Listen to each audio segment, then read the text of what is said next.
Hey, stranger. It's been ages. Yeah, stranger indeed. It sure has been ages. And for my part, well, um, let's just say there are some reasons for that I don't think I'm ready to get into publicly today. But long story short, I will say there have been some changes in my life and some much needed and necessary changes, and quite timely as well. Again, for reasons we don't need to get into here. So that's my excuse. What's yours? I'm not sure if I have one, but I'm wondering, does this mean you've not had a cup of coffee since our last morning tinto? That would be a long time of going without coffee. It Uh, would be. Rest assured, I've actually had new and different types of coffee since our Oh, last conversation. Yeah, more intriguing. Turkish style, actually. Oh, Interestingly enough, more Turkish style coffee using new cooking devices that are used for such coffee and new grinding, new flavors. We actually could have a show on coffee if we wanted to, but if we that's do, I'm perhaps for going. another day. I mean, I can't drink coffee, but my uncle here in Colombia, he's got all the different like machines and stuff, devices. And so we could get him on and you could have an actual morning tinto conversation with him about coffee. And too bad it's not video because he's got all the machines. But yeah. Well, we should put a note for the future as a topic. Coffee and colonialism.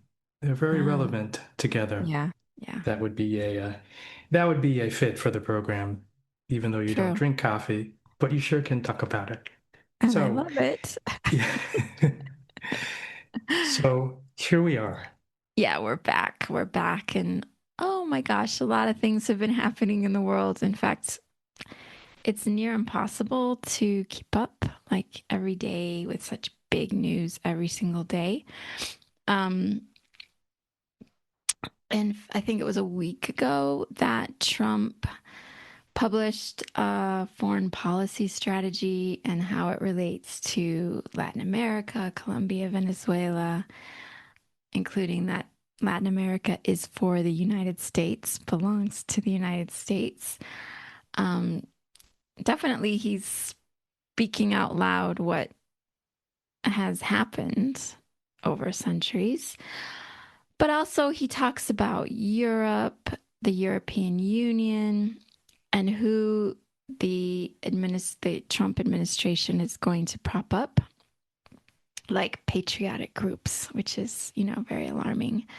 And doesn't want to say anything about like China, Russia, like the old foreign policy strategies always talked about Korea, etc. But this one is very different, and I've been hearing a lot of interesting analysis from kind of mainstream centrists on this, because as well, like there's a party in Germany that says they want to get rid of their constitutional oversight committee, um, and also talking about how in the UK they are planning to do away with juries for crimes that don't entail prison sentences of 3 years or less, which is just extraordinary coming from a Labor government.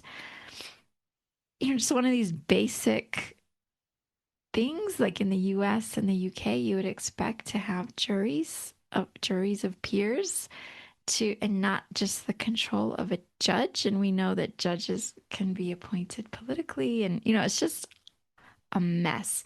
So I will link in the show notes to this one podcast where they discuss that. And again, they're coming from a very centrist point of view in the UK, and their views don't align with how I see the world. But that's okay because what I want to talk about is how we each see the world.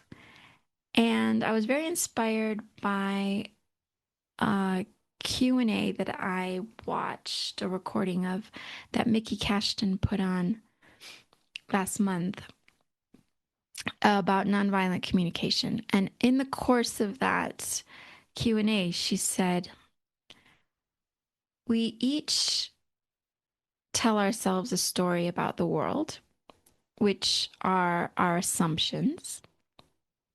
So we each have assumptions about the world. Whether or not we can articulate this is another thing, but we are, we have this in the back, these assumptions, and then we decide, and maybe we don't decide. This is where, like, maybe someone doesn't really decide how we want to respond to that story, how we want to respond to the assumptions that we have. And this then these are our intentions. And so some people could say the world's a terrible place. It's dog eat dog. It's all competitive. It's whoever's the most powerful wins. I'm not powerful. And so my response is I do nothing. So the assumptions is that the world is a terrible place and the powerful win. And the intentions are I intend to do nothing. So this story is, we're telling ourselves something about how we think the world works. And then the intentions. So even though someone can see that the story they're telling themselves and the reality they see outside is having an impact on them. Like, no matter what story you tell yourself, there is an impact on you, on me. And we might decide to do something about that or not. And so if the story is that only the powerful, the assumptions are that only the powerful can do anything, like, and by power, I mean people who have access to, again, Mickey Cashton would say the ability to mobilize resources to meet needs. So people who have this extraordinary ability because of the way the world works around money, etc., they're able to get more of their needs met.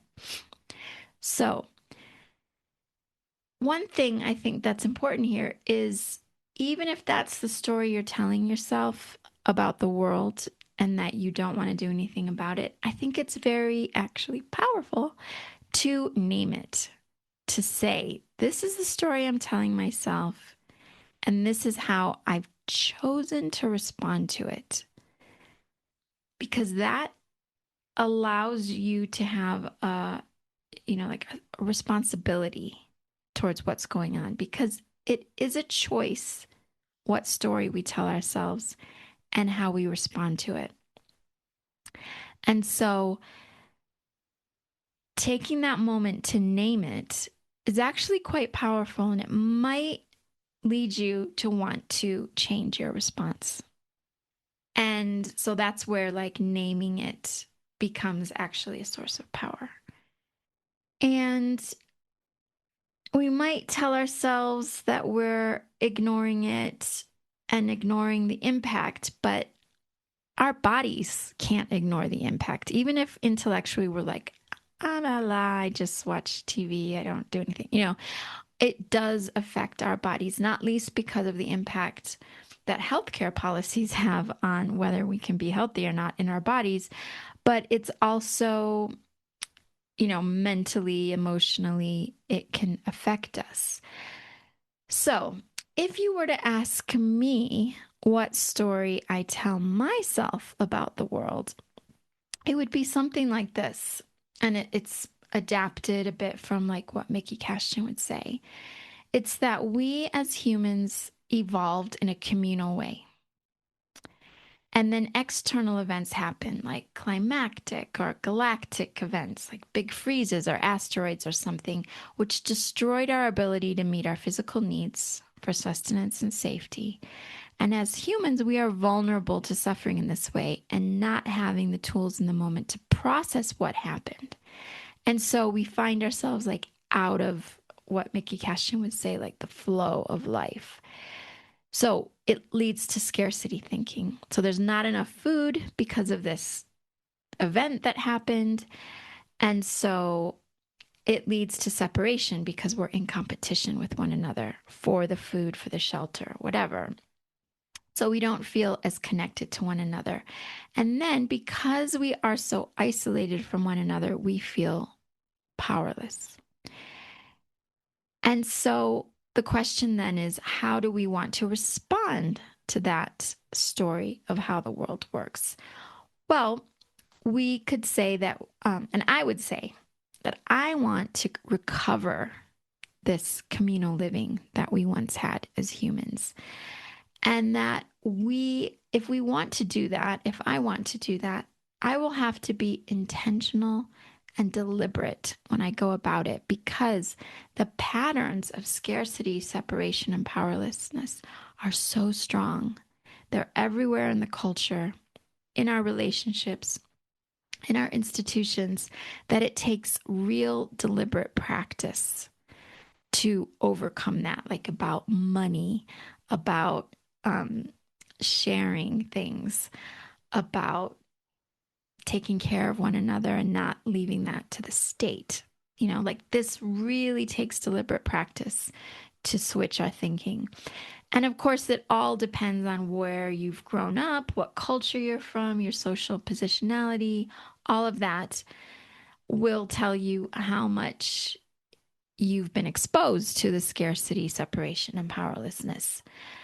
So, uh, the idea is to start with choice, to start with giving people more agency. And part of that then is, like I said, being able to name the story that we're telling ourselves and be very explicit about what our intentions are um, as a response to that story.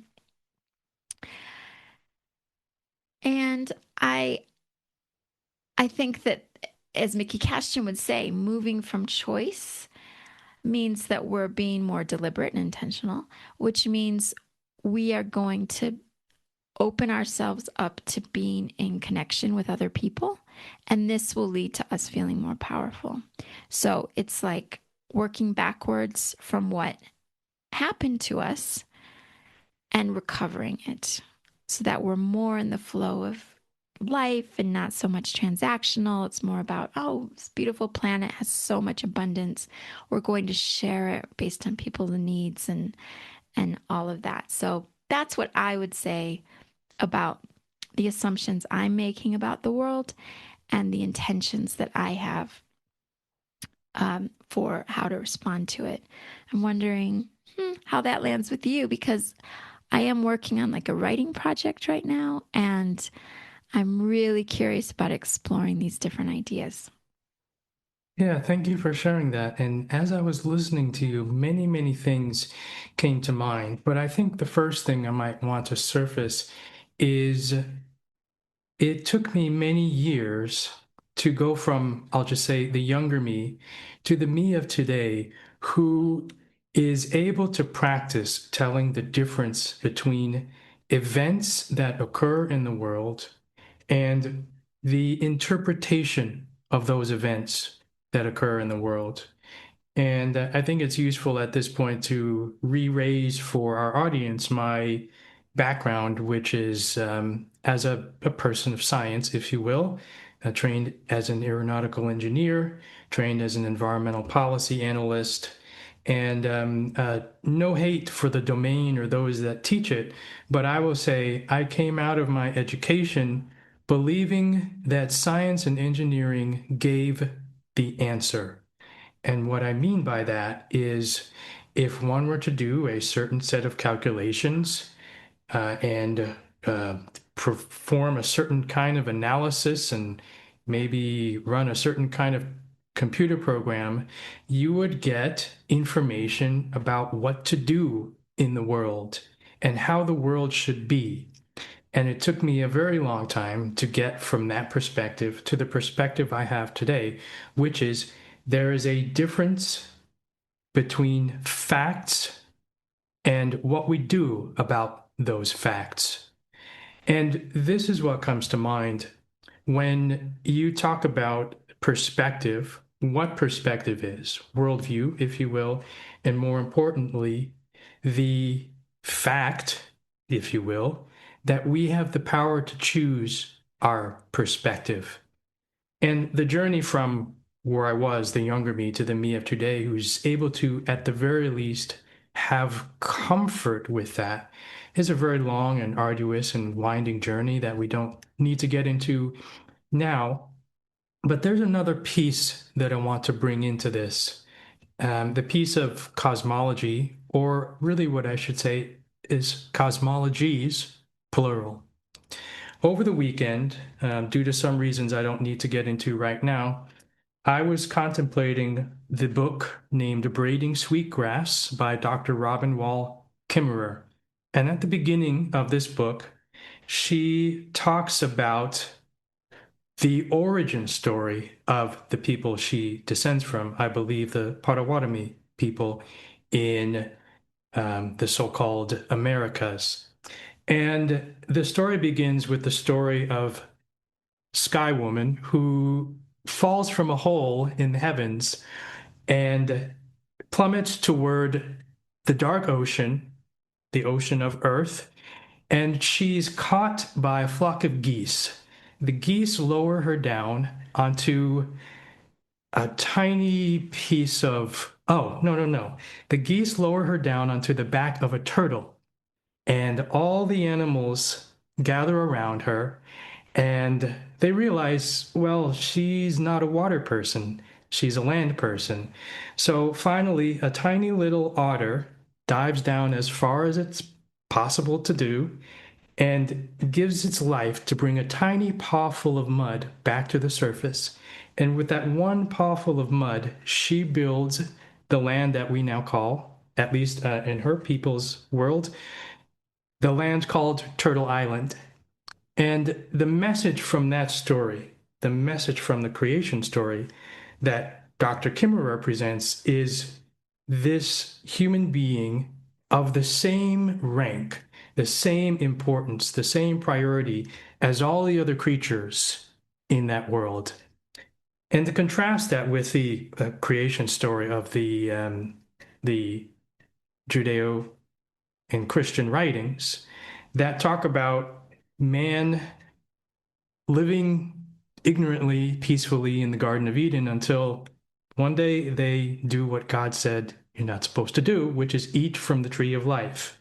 God casts them out of the Garden of Eden, and they're on their own against a big, bad, evil nature.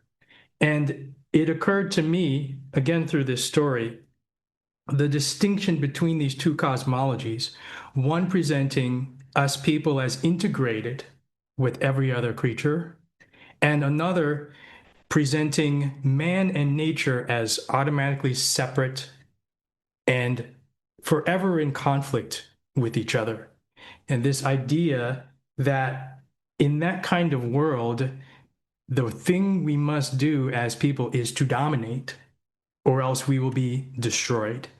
And there's a certain cosmology, this cosmology, that I would say has, if I can be gentle about this, I would say it has infected thinking, particularly Western thinking, with the mindset of domination. It has infected people's thinking with the idea that humans are inherently selfish and people must be dominated or else they will dominate. It's raised this idea that honestly I've thought about a number of times during the latest genocide of Gaza. This idea that yeah, we're destroying Gaza and yeah, there's collateral damage and all that stuff. But if you had our power and they did that to you, wouldn't you be doing the same thing as us? Wouldn't you be using the same kind of destructive power that we're using? And for me, going back to what I said at the beginning, this is not a statement of fact. This is not a statement even of truth, if you will. It's a statement of worldview. It's a statement of perspective. And I think the ability to distinguish between events and the meanings of events is very important because events are things that happen, things that we have observed. The meanings of events are things that we attach to what has happened. And because we attach to what has happened, we can unattach a meaning and attach a different meaning to it. Or in fact, we can choose not to attach any meaning to it at all. And I've seen over and over again in, shall we say, mainstream media, legacy media, if you will, the importance of conflating events and meanings in order to push a certain narrative. And I want to be careful about what I'm saying here, this idea of pushing a certain narrative. I come from a perspective that there is no one correct worldview, that there is no disembodied objective perspective on the world.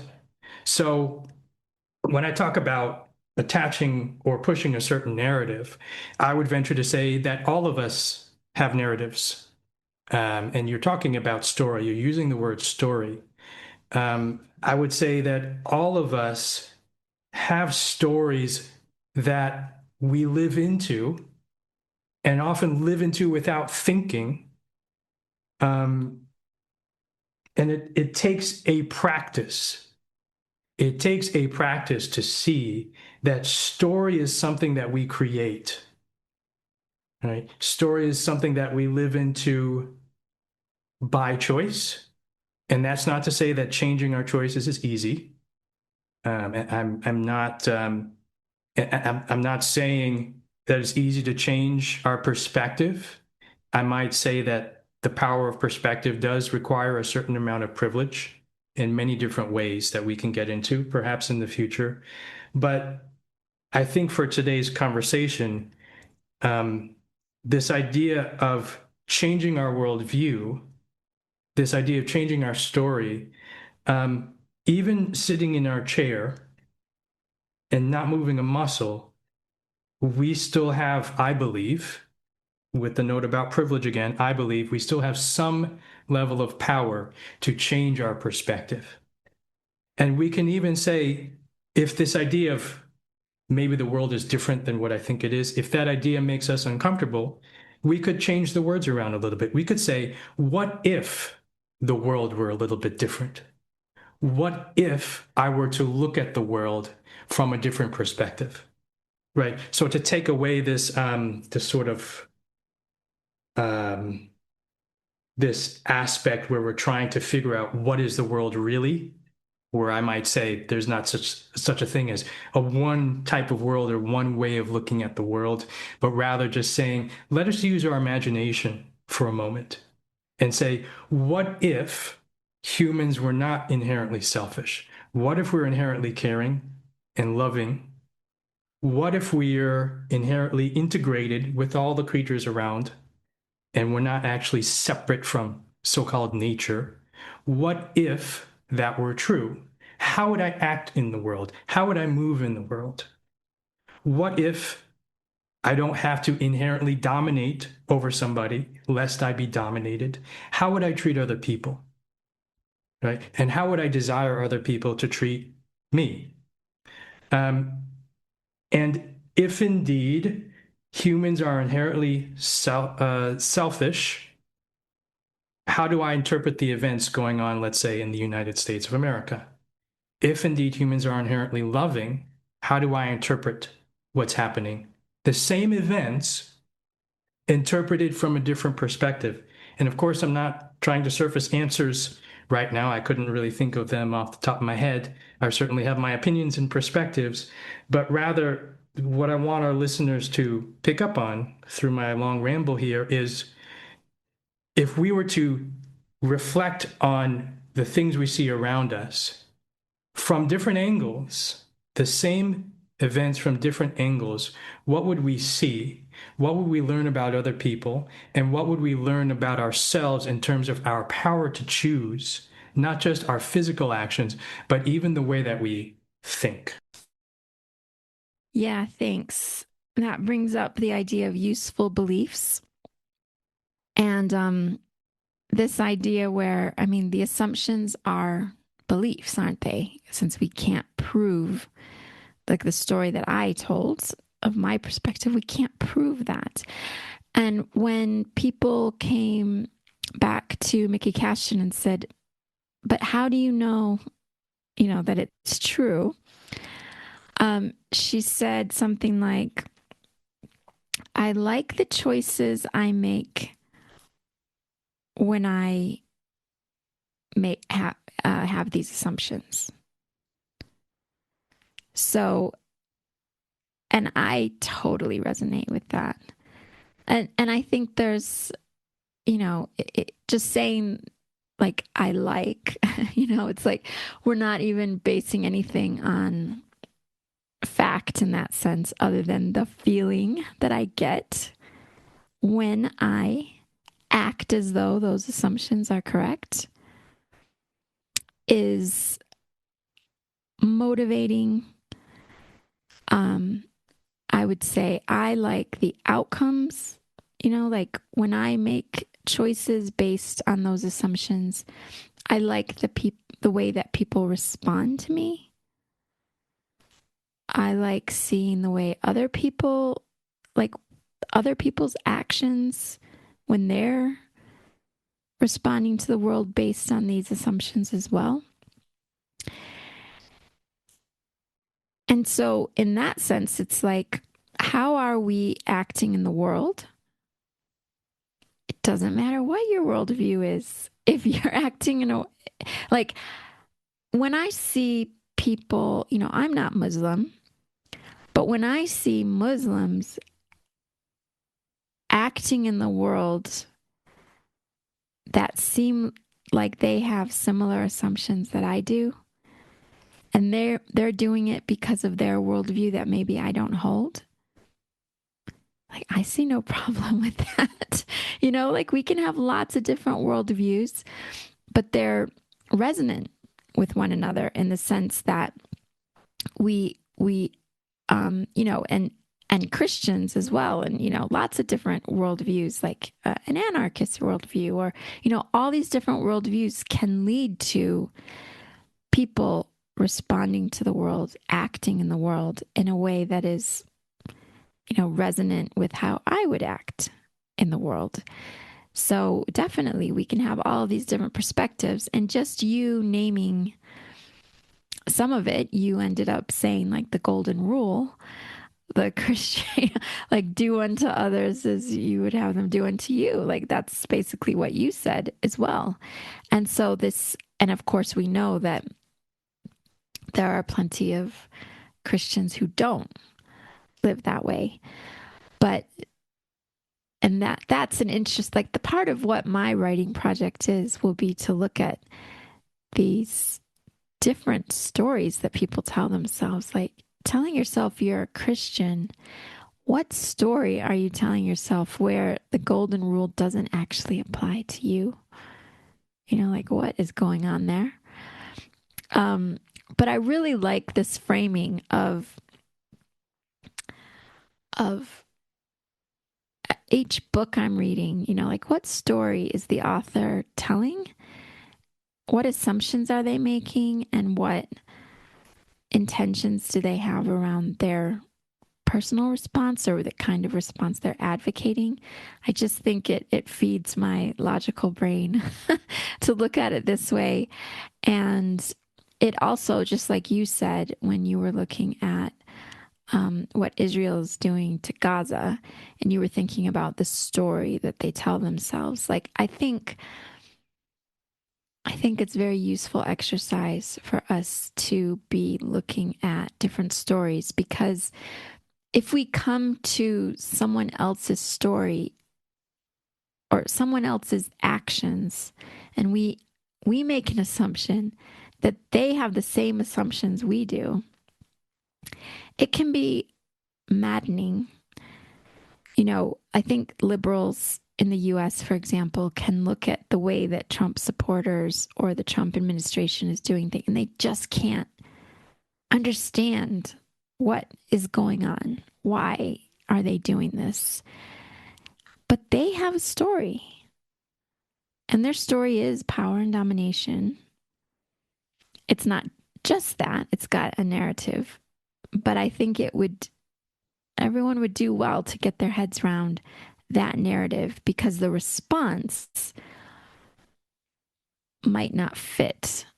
Like, our response might not fit their story unless we are responding to their story.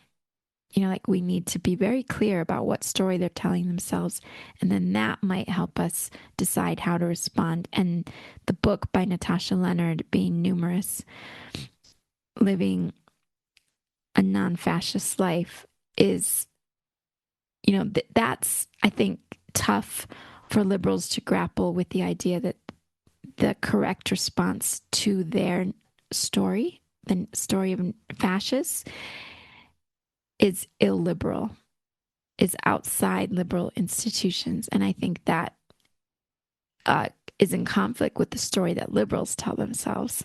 Like, liberal institutions are all we need in order to have a good life. But if you're running against a story that doesn't believe in those institutions, what is your response? So I find all of this really fascinating.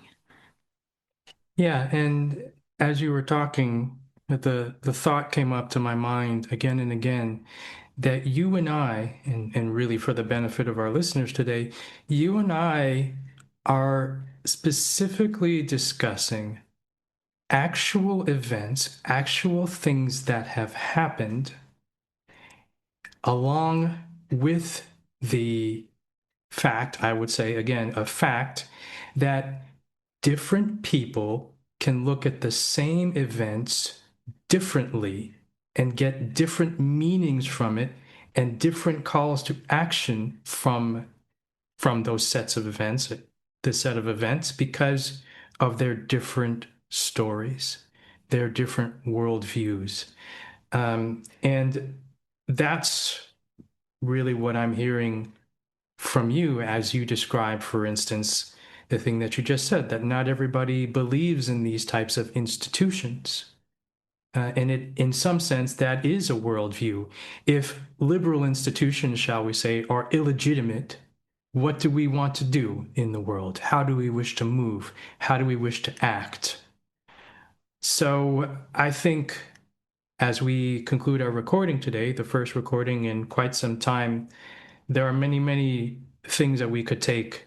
There are, I would say, many, many things that we could discuss much more in depth, and perhaps we will do that in upcoming recordings. But I think I might just end up repeating what I said earlier, which is to say, we, and let me be careful with the word we, you and I, and hopefully our listeners as well, have access to some degree of ability to choose the way we see the world. And this is a choice that we can make not only for our own well being, but also for the purposes of understanding other people who may see the world very differently from us, and ultimately perhaps building community with some of those people, maybe even ultimately keeping some of those people out of our communities for our own safety. So I would just encourage people to explore more of what comes up when we raise the idea that the way we see events is a choice, and that we can unlock new insights about ourselves and about other people and about the world at large when we try on, if you will, different perspectives that maybe we're not used to looking at. Yeah, yeah. It'll be good to build upon this in the future and keep having these good conversations. And hopefully, we won't wait so long for the next one, Chris. I don't think we will. I think we've got another one scheduled in just 1 or 2 weeks from now, and I look Yeah, forward yeah. to that as well. Yeah, me too. Thanks for taking the time for this one. I've finished my cacao, so I'm ready to start the day. Thank you. And thank you, Heather. I will talk to you next time. See you. Bye. Bye. You have been listening to Morning Tinto with Heather Luna and Chris Musay Sequeira. Each time we record, we use the news of the day to be as freshly brewed as possible. So subscribe, follow along, and comment if you can. Let us know what you think, and we will talk to you soon. Bye bye.